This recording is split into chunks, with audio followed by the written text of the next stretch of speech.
In the heat of the night. RDL, bénévole à RDL, c'est comme ça qu'on m'a dit de dire. Donc, vous êtes au Festival du film du cinéma en tant que quoi? Alors, est-ce que vous pourriez vous présenter? Alors, moi je m'appelle Christophe Damour, je suis professeur de cinéma à l'Université de Strasbourg. Oui. Et depuis 3 ans, je participe au festival pour la journée patrimoine. D'accord. Je présente le film du patrimoine. Il y a 3 ans, c'était Cinéma Paradiso. L'année dernière, c'était Sur les quais. Et cette année, ce soir, on présente 2 films aujourd'hui. Ce matin, c'est The Intruder de Roger Corman que je vais présenter. Et ce soir, c'est Dans la chaleur de la nuit d'Armand Jewison que Baptiste André, qui est doctorant en cinéma, va présenter. Très bien. Il est doctorant en cinéma et auteur d'un ouvrage sur Rod Steiger qui jouait d'ailleurs dans futur Sur les quais. ouvrage Ouvrage qui va sortir en septembre. Et alors, si je ne m'abuse, pour Dans la chaleur de la nuit, la musique, c'est Quincy Jones. Oui. C'est ça, avec la voix de Ray Charles. Ouais, exactement. Voilà, Absolument. Donc, un grand moment. On poursuit un peu la thématique musique et cinéma qu'on avait un peu initiée hier soir avec une très belle soirée autour de la musique et cinéma. Oui, Donc, on oui, parlera un très peu de bien, musique oui. ce soir. Bah, il y a eu hier soir une excellente bande C'est son ça. et puis Le concert du conservatoire voilà, oui. et le film sur les musiciens. Ouais, ouais. Qui était très très bien. c'est- Parce que le festival est axé métier du cinéma. Et puis donc aujourd'hui c'est la journée patrimoine et cet après-midi on a une présentation aussi des métiers du cinéma, des formations qu'il y a à l'université et aussi d'autres métiers comme les effets spéciaux, comme le maquillage, le décor et aussi le métier de comédien. Ça va être cet D'accord. après-midi, donc c'est une grosse journée patrimoine et transmission aujourd'hui. Et alors vous avez des liens avec le lycée de Münster qui s'occupe de cinéma ou... Absolument, donc le lycée Münster a une option cinéma, on retrouve les étudiants, enfin les élèves qui sont des futurs étudiants ensuite chez nous, les enseignants travaillent chez nous aussi, enseignent le cinéma chez nous, donc on a des échanges et puis régulièrement on se voit, notamment au festival du film de Colmar où on mélange les étudiants et les élèves parce que ce matin pour le film et ce soir aussi, il y a à la fois des élèves de Münster, d'autres de KMC, je crois, peut-être de Bartholdi aussi, de différents lycées de Colmar et aussi des étudiants de Strasbourg. Donc Très bien. un mélange C'est aujourd'hui. vrai. Ceux qu'on a réussi à motiver à se déplacer jusqu'à Colmar. Ah oui. Ouais. C'est dur de motiver pour Non, arriver à quand on Colmar. leur dit Non. qu'il y aura des films projetés au cinéma, en général, ils sont plus enclins à venir. Ouais. Et alors votre Et gratuit, c'est vrai. Ouais. Et votre thèse, ça porte sur quoi? Sur l'iconologie actorale, développer une méthodologie autour de l'iconologie actorale. Oh, ça a Du l'air. cinéma classique hollywoodien. Oui, c'est vrai. Ah c'est oui, vrai. oui, ah, C'est un vous- spécialiste du cinéma classique Ah oui, hollywoodien. d'accord. Là, je viens de me retaper l'histoire du cinéma de Jean-Luc Godard. Oui, ah oui, alors, Euh, c'est très expérimental. C'est assez drôle, hein. Ouais. Pour mon, comment il dit? Heureusement. Dans ma vie, je n'ai pas été admis à l'IDEC et je n'ai fait que des films qui n'ont jamais marché. Cela étant, Ce qui est faux, hein, parce oui, qu'il oui. y a plein de films qui ont marché dans les années 60. Hein. Oui, enfin, il faisait peu de spectateurs. Il faisait, je sais pas moi, 18 spectateurs. Ah, le mépris a dû quand même marcher. Oui, Le mépris, Pierrot oui, le Fou, à oui. bout de souffle, ça a dû faire Oui, plus oui. que de spectateurs. ouais. C'est vrai qu'à partir de la fin des années 60, Godard a Ouais. choisi une voie plus expérimentale, plus confidentielle. Et une voie de plus d'artistes, de poètes que de cinéastes, vraiment. Quoi. Mais j'ai trouvé que ce qu'il disait, enfin ce qu'il écrivait dans les années 80, puisque c'est publié en 80, ça reste vrai. Absolument. Alors, Godard, c'est un philosophe, hein, donc c'est un avant-gardiste. Hein, il avait une vision à long terme.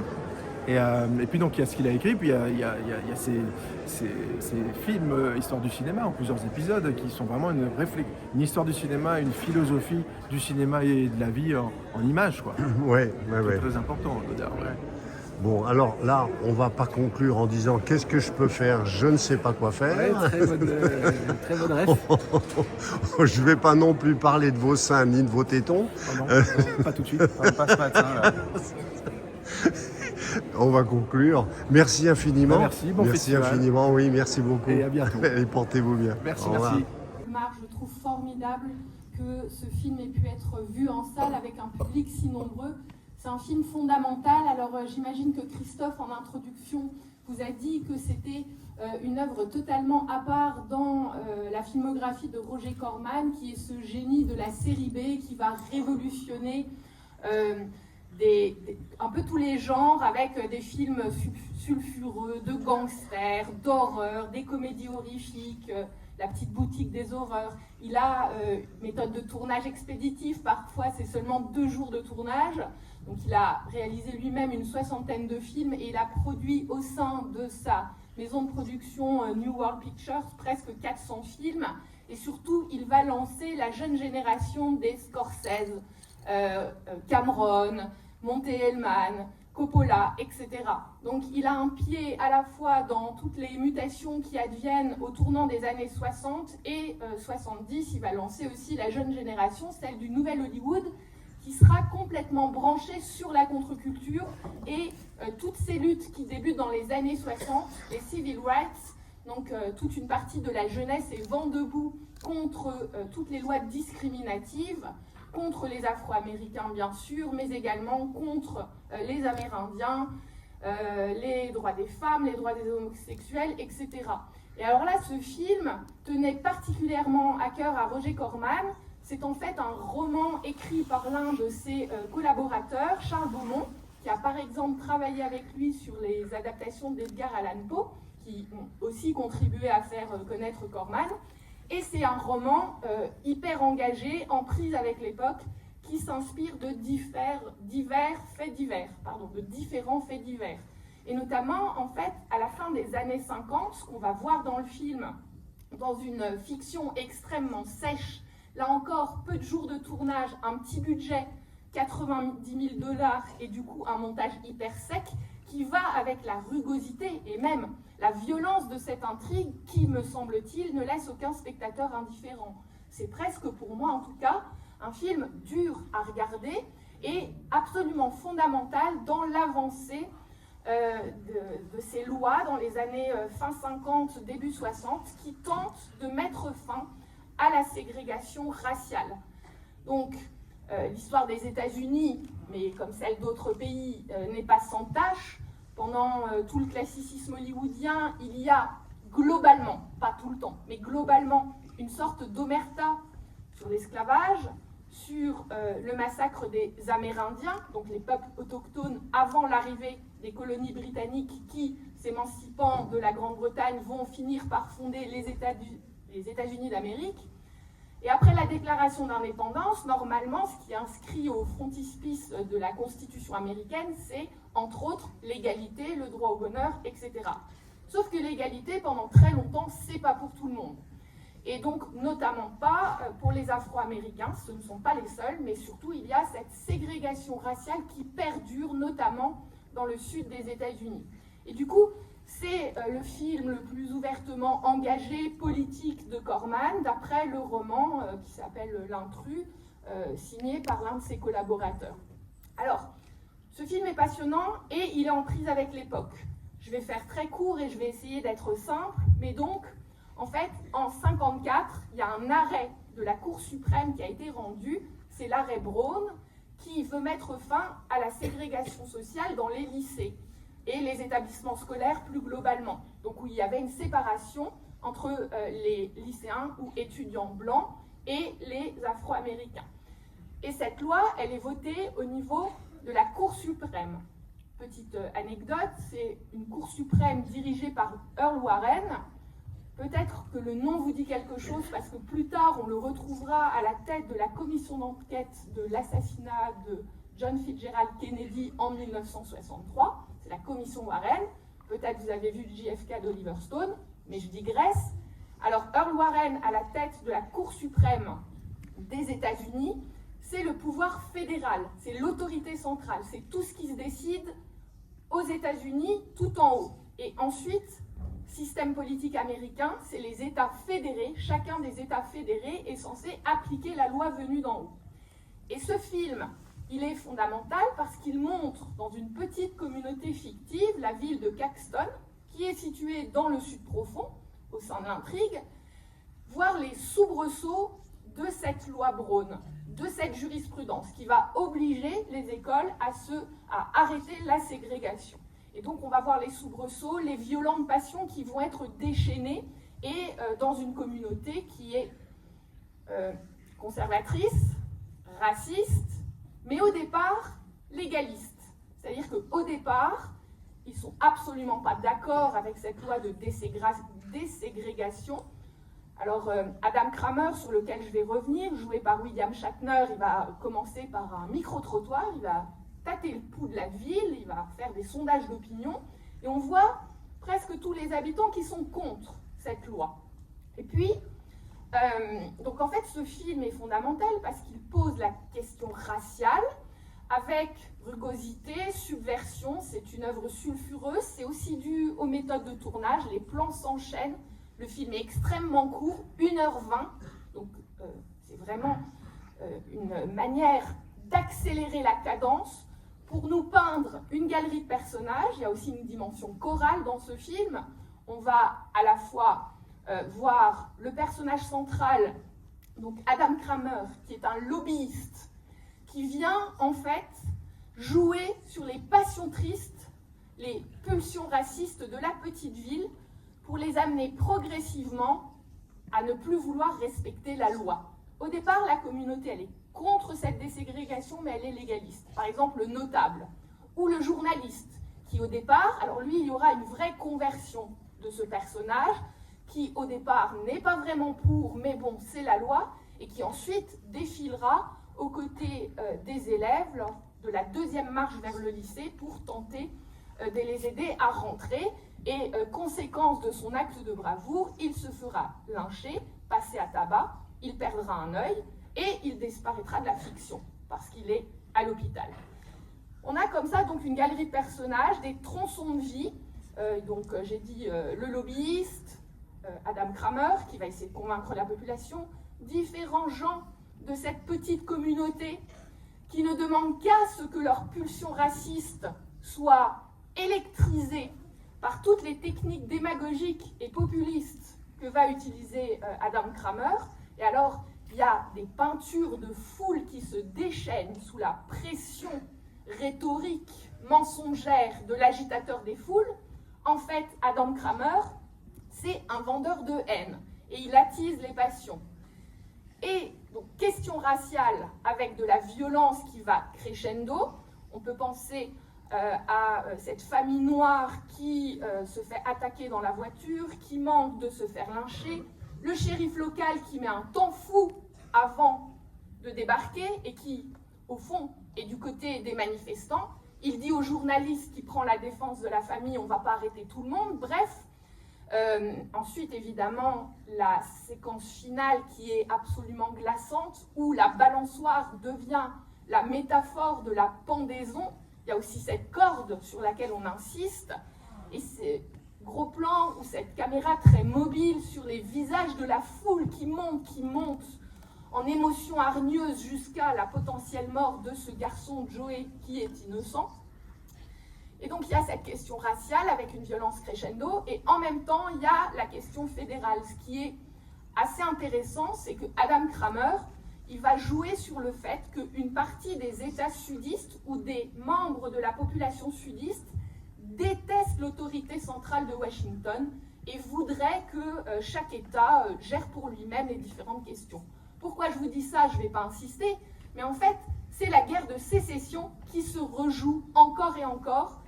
La haine d'une certaine partie de la population pour les élites fédérales de Washington qui décident par la Cour suprême de la loi de déségrégation. Kramer va vraiment jeter du sel sur les plaies, va attiser cette passion-là, cette détestation par certains des élites fédérales pour les faire sortir de la loi et aller jusqu'aux actes de violence les plus infâmes.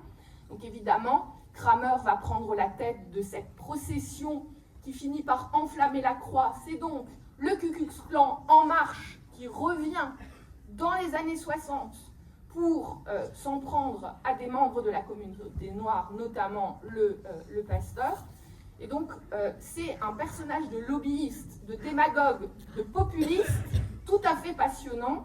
Et ça va vraiment avec la sécheresse de l'intrigue, de la mise en scène, du montage, le jeu sur les lumières expressionnistes, les ombres portées, les contre-plongées. On a vraiment une mise en scène extrêmement rêche et rugueuse pour traiter d'un sujet extrêmement difficile dans un film politique. Alors encore quelques mots avant de laisser la parole à la salle. C'est un film subversif parce qu'il n'est absolument pas binaire et manichéen. Et Et c'est même un film compliqué à ce niveau-là, parce que, alors, il y a la personnalité du proviseur, qui est d'ailleurs joué par Charles Beaumont, le romancier et collaborateur de Corman. Donc lui, bien sûr, il défend les élèves afro-américains, mais finalement, qui fait basculer l'intrigue, qui sauve Joey, c'est le vendeur. Alors ce personnage de vendeur, il est extrêmement intéressant, parce que c'est une sorte d'Américain moyen. Je dis Américain moyen, une figure typique de l'Amérique qui s'est fondée beaucoup sur l'économie et le commerce. Et au départ, lui, comme les autres, il est séduit par le charisme, entre guillemets, de Adam Kramer. Celui-ci lui pique sa femme et, de vendeur à vendeur, il finit par comprendre la véritable nature d'Adam Kramer, qui est un vendeur de haine. Et c'est lui qui va intervenir en ramenant Ella pour mettre fin à l'humiliation et au potentiel lynchage du jeune Joey qui, encore une fois, est innocent. Après que la caméra s'est baladée sur ces visages haineux de plus en plus agités, parcourus de tics nerveux, et cette foule qui, tout d'un coup, ne fait plus qu'un seul être menaçant, c'est une masse avançante. C'est plus le peuple américain. Vous vous souvenez, la devise américaine, hein, c'est gouvernement du peuple, par le peuple et pour le peuple, mais c'est plus le people, c'est la mob, la populace, celle qu'on agite avec des passions tristes, des pulsions racistes et autres.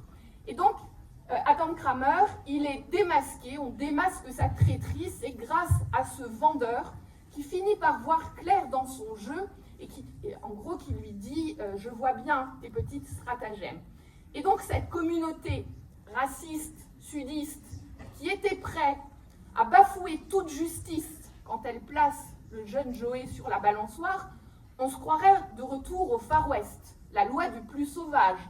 Ça renvoie à la pendaison, ça renvoie à tout ce qui est hors la loi. Donc une justice expéditive qui aurait pu se solder par la mort tragique du jeune homme. Et donc le vendeur intervient, il dénonce la manigance, et là, la foule se détourne d'Adam Kramer qui va finir comme un pestiféré. Adam Kramer, c'est aussi une figure récurrente au cinéma, c'est celle de l'étranger qui débarque dans une ville et qui va semer les graines de la discorde. Et alors là, bon, finalement, la foule se détourne de lui dès lors que les manigances, la machination populiste a été dévoilée par le vendeur. Et donc là, les tensions raciales s'apaisent à partir de ce moment-là.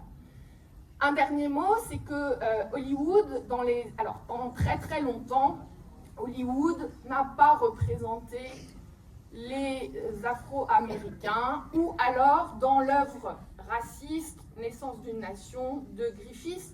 Alors Griffith, lui, après, pour faire amende honorable, il fera Intolérance. Il faut juste se souvenir que Naissance d'une nation est adapté d'un roman raciste de Thomas Dixon. Et donc, bon, il y avait une sorte d'apologie du Ku Klux Klan. Le Ku Klux Klan s'est formé après la fin de la guerre de sécession, en 1865.